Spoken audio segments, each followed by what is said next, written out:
엄마 제발 좀 나가주세요. 애까지 무서워하잖아요.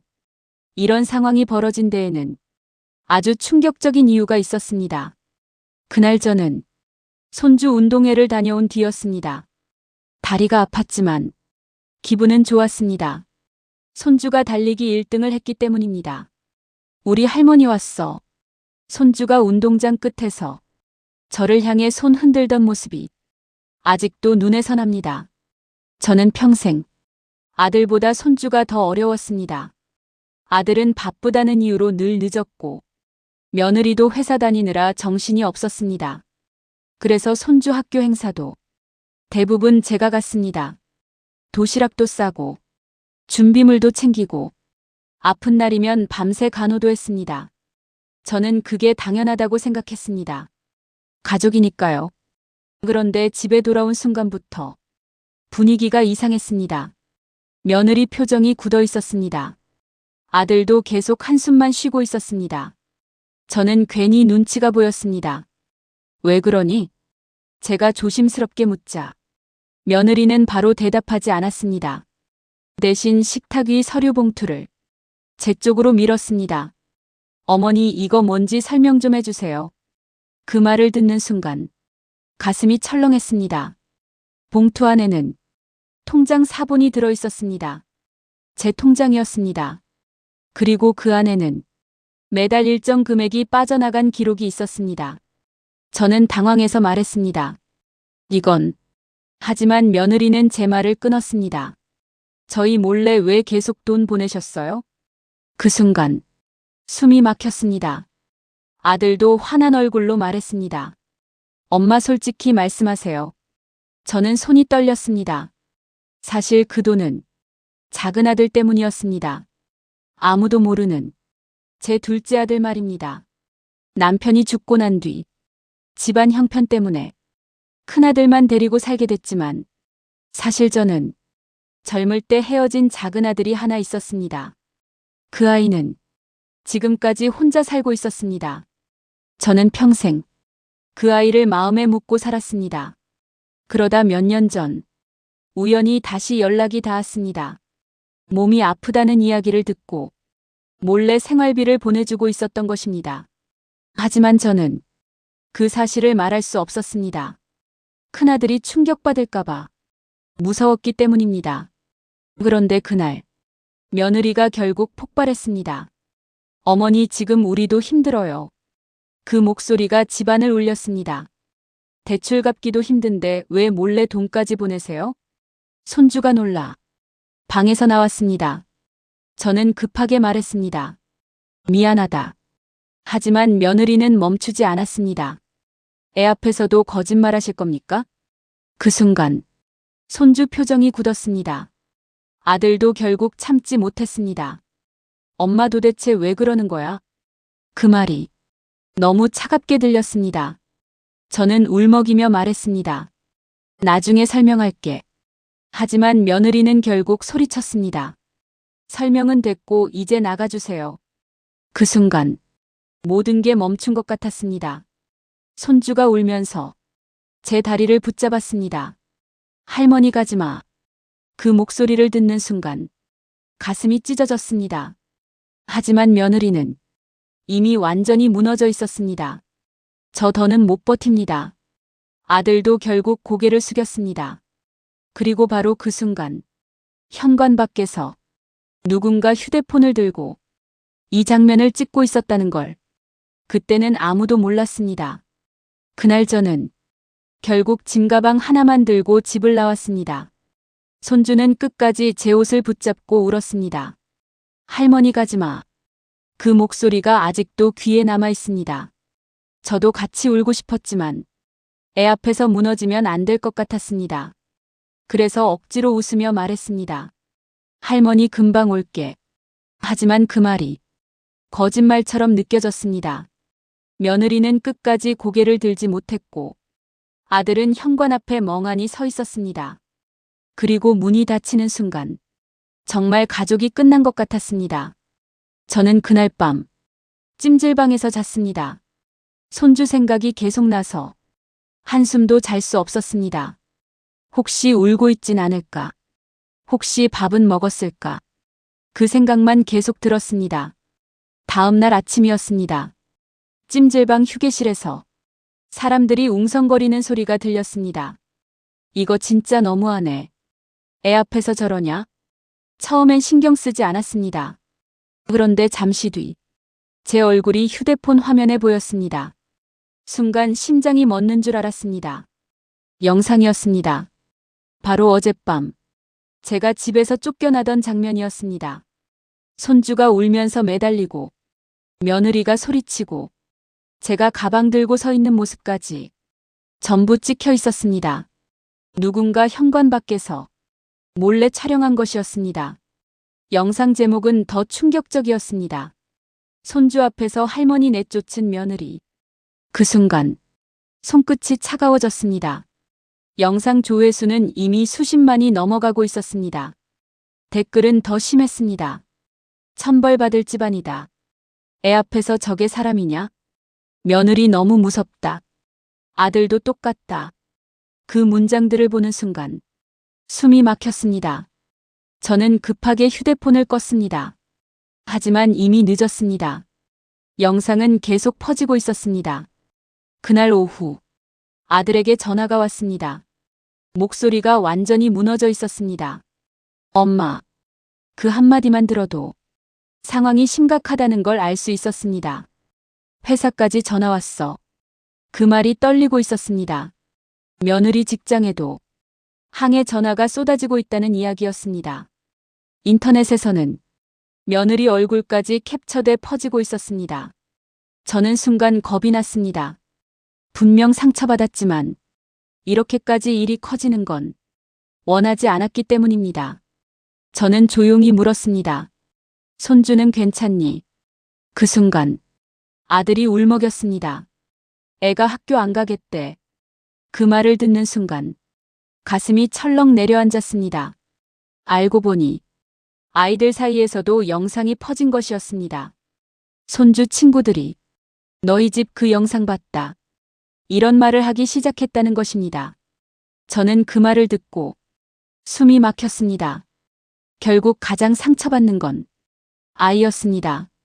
그날 밤 며느리에게 처음 전화가 왔습니다. 목소리가 완전히 망가져 있었습니다. 어머니. 그 목소리를 듣는 순간 깜짝 놀랐습니다. 며느리는 계속 울고 있었습니다. 저 죽고 싶습니다.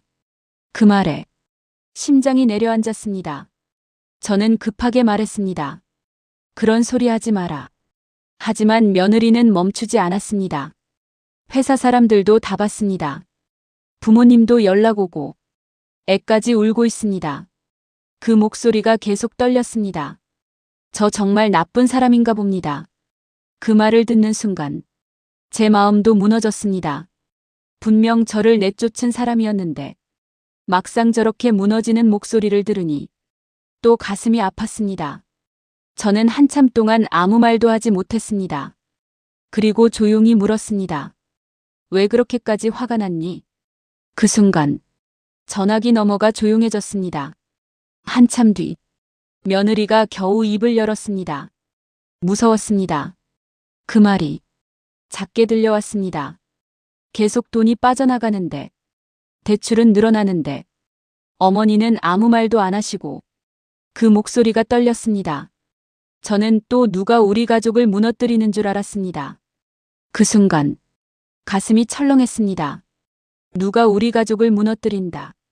며느리는 제가 몰래 돈 보내는 상대가 이상한 사람이라고 생각했던 것입니다.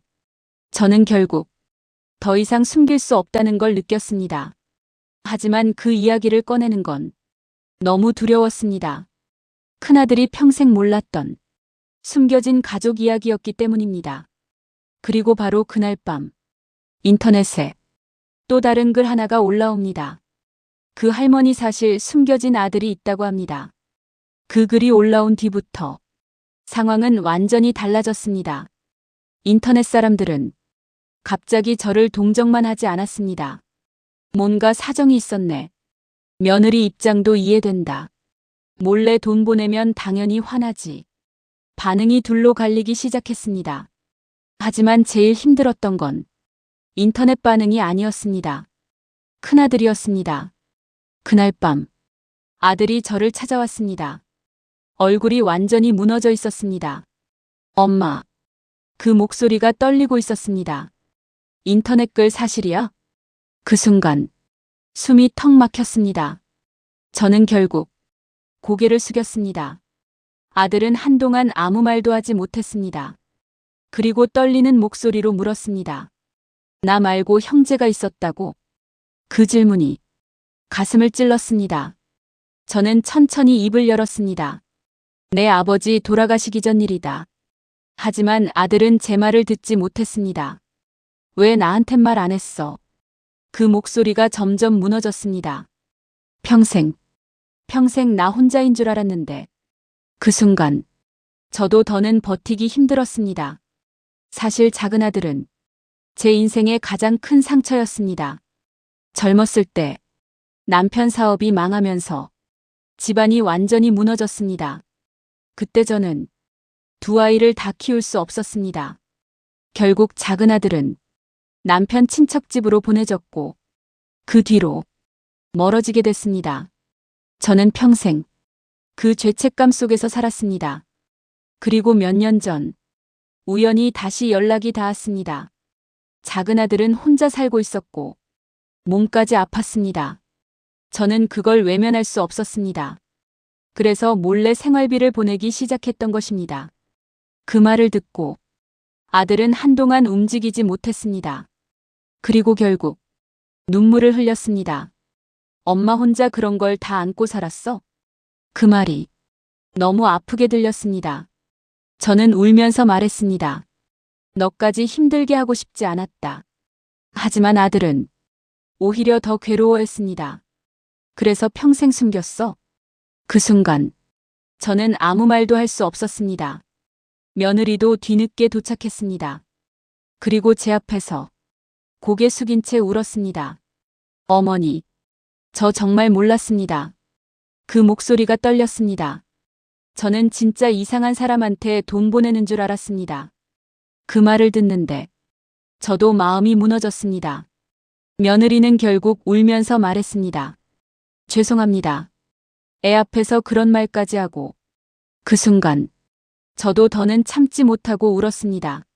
사실 제일 힘들었던 건 손주였습니다. 며칠 동안 손주는 학교도 제대로 못 갔습니다. 친구들이 영상을 이야기했고 학부모들 사이에서도 소문이 퍼졌습니다. 결국 손주는 학교에서 울어버렸다고 했습니다. 그 이야기를 듣는 순간 가슴이 찢어졌습니다. 그리고 그날 밤 손주에게 처음 전화가 왔습니다. 작은 목소리였습니다. 할머니. 그 한마디에 눈물이 터졌습니다. 왜 집 안 와? 그 말을 듣는데 숨이 막혔습니다. 저는 억지로 웃으며 말했습니다. 할머니 금방 갈게. 하지만 손주는 울먹이며 말했습니다. 엄마도 맨날 울어. 그 순간 가슴이 철렁했습니다. 아빠도 요즘 이상해. 그 목소리가 너무 작았습니다. 우리 집 무너지는 거야?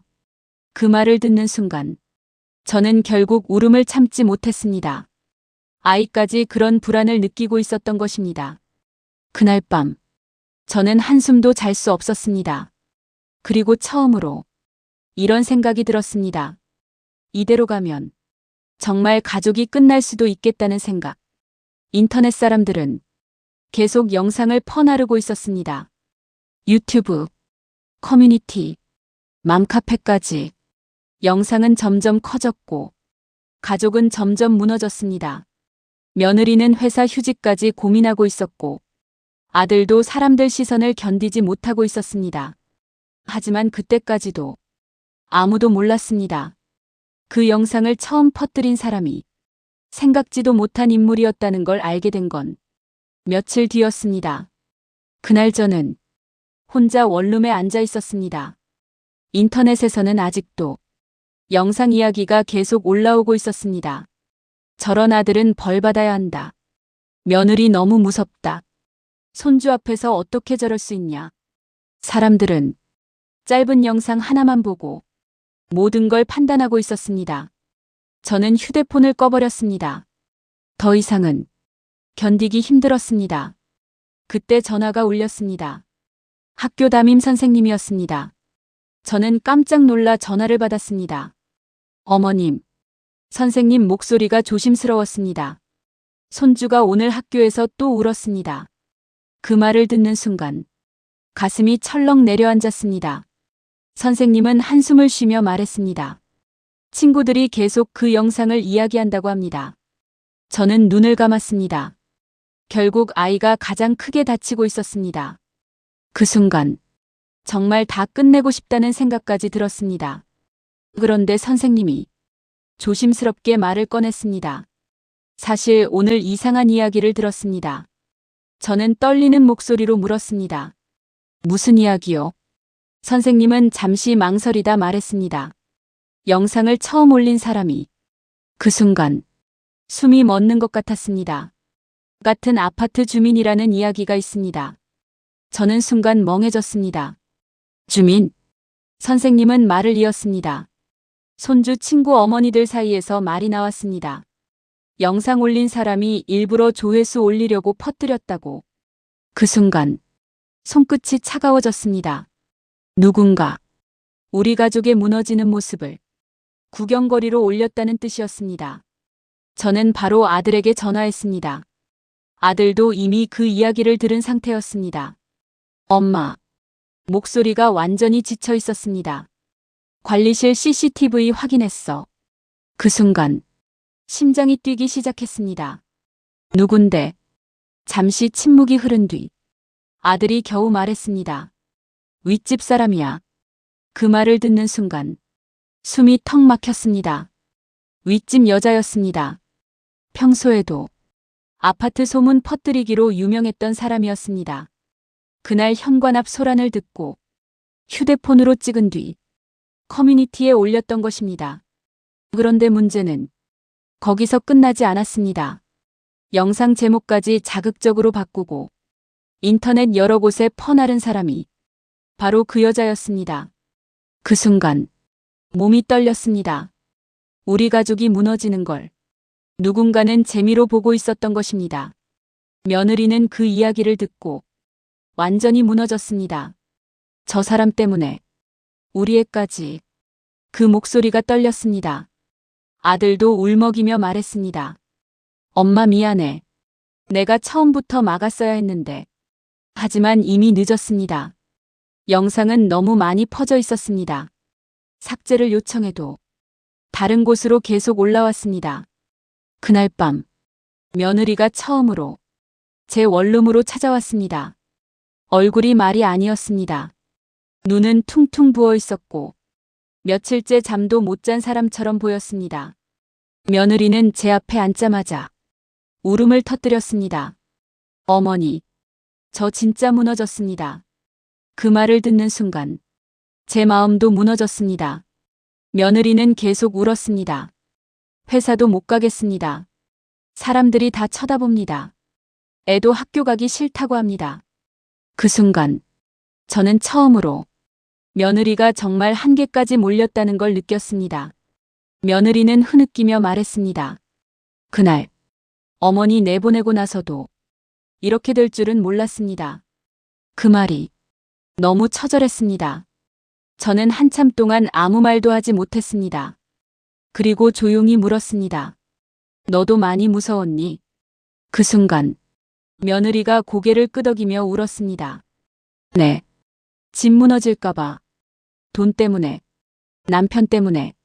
모든 게 너무 무서웠습니다. 그 말을 듣는데 이상하게 미워지지 않았습니다. 결국 이 사람도 살기 위해 발버둥 치고 있었던 것입니다. 방법이 너무 잘못됐을 뿐. 그리고 바로 그 순간 현관문 밖에서 작은 목소리가 들렸습니다.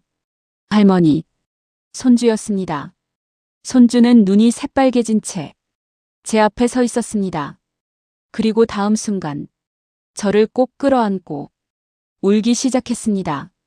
할머니 집에 가자.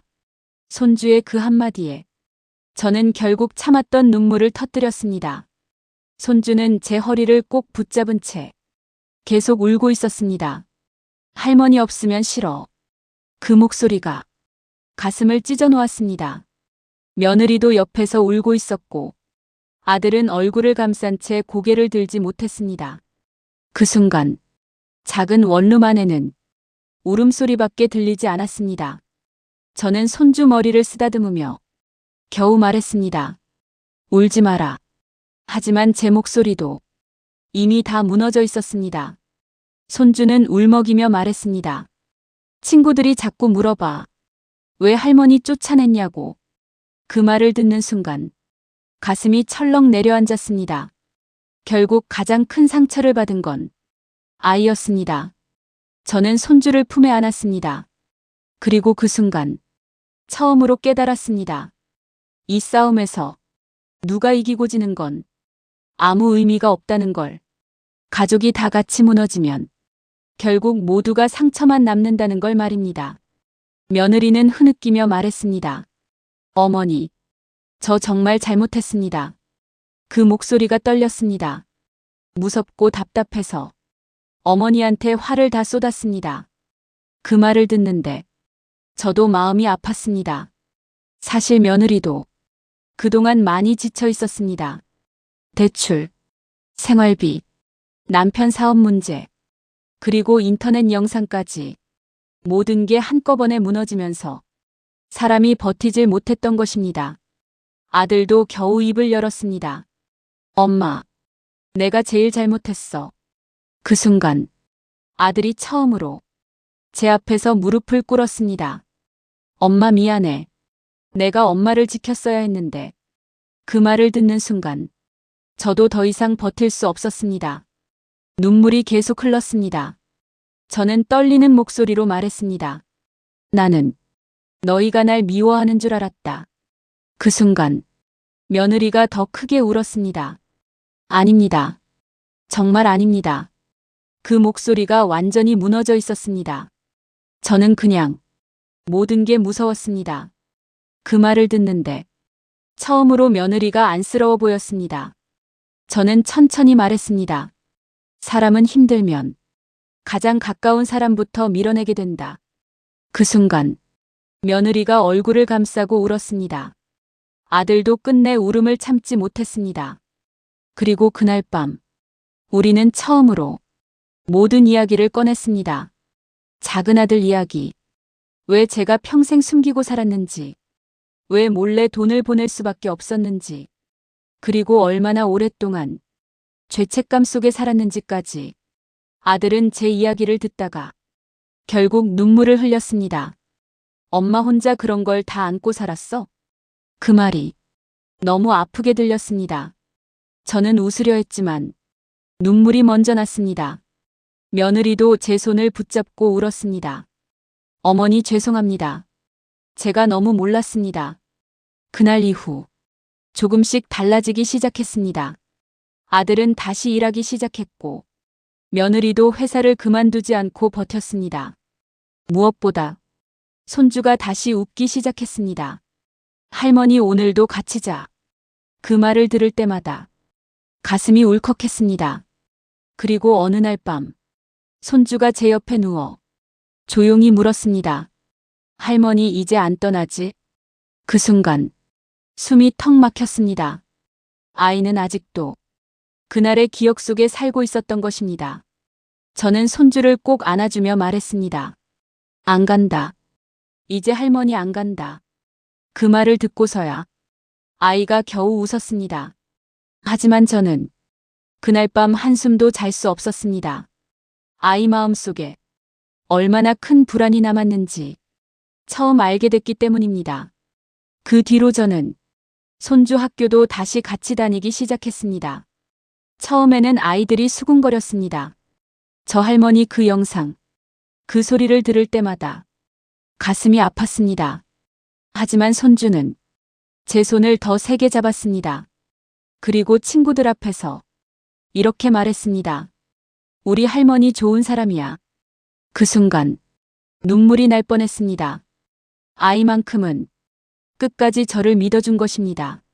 며느리도 정말 많이 달라졌습니다. 어느 날은 새벽에 혼자 부엌에서 울고 있었습니다. 제가 조용히 다가가자 며느리가 깜짝 놀랐습니다. 어머니 안 주무셨어요? 저는 조용히 물었습니다. 왜 울고 있니? 그러자 며느리가 결국 무너졌습니다. 저 그 영상 아직도 무섭습니다. 사람들이 절 괴물처럼 봤습니다. 그 말을 듣는데 마음이 먹먹했습니다. 사실 저도 압니다. 인터넷은 누군가의 사정을 끝까지 들어주지 않는다는 걸. 짧은 영상 하나만 보고 사람 인생 전체를 판단해버린다는 걸 말입니다. 저는 며느리 손을 잡고 말했습니다. 이제 그만 잊어라. 우리끼리 다시 살면 된다. 그 말을 듣고 며느리는 한참을 울었습니다. 그리고 며칠 뒤 인터넷에 올라왔던 영상도 하나둘 삭제되기 시작했습니다. 아파트 주민들도 더 이상 함부로 이야기하지 않았습니다. 하지만 저는 압니다. 사람들 기억 속에는 우리 가족이 한동안 남아있을 거라는 걸. 그래도 괜찮았습니다. 적어도 지금은 다시 가족이 되었으니까요. 물론 상처가 완전히 사라진 건 아닙니다. 가끔은 아직도 그날 현관 앞 장면이 떠오릅니다. 손주가 울면서 매달리던 모습, 제가 가방 들고 서 있던 순간, 그리고 누군가 그걸 휴대폰으로 찍고 있던 장면까지. 그 기억은 아마 평생 안 잊힐 겁니다. 하지만 저는 이제야 알 것 같습니다. 가족은 한 번도 상처 안 주는 사람들이 아니라 상처를 주고도 끝내 다시 돌아와 손을 붙잡아주는 사람들이라는 걸 말입니다. 그리고 사람은 인터넷 영상 하나만으로 누군가의 인생을 판단해선 안 된다는 것도 말입니다. 그날 이후 저는 손주 손을 더 자주 잡게 됐습니다. 혹시라도 이 아이가 다시는 그런 불안을 느끼지 않게 하기 위해서였습니다. 그리고 가끔 혼자 이런 생각을 합니다. 그날 영상이 퍼지지 않았다면 우리 가족은 어떻게 됐을까? 아마 끝까지 서로를 오해한 채 멀어졌을지도 모릅니다. 결국 그 끔찍했던 영상 하나가 무너질 뻔한 가족의 진짜 상처를 드러내준 셈이었습니다.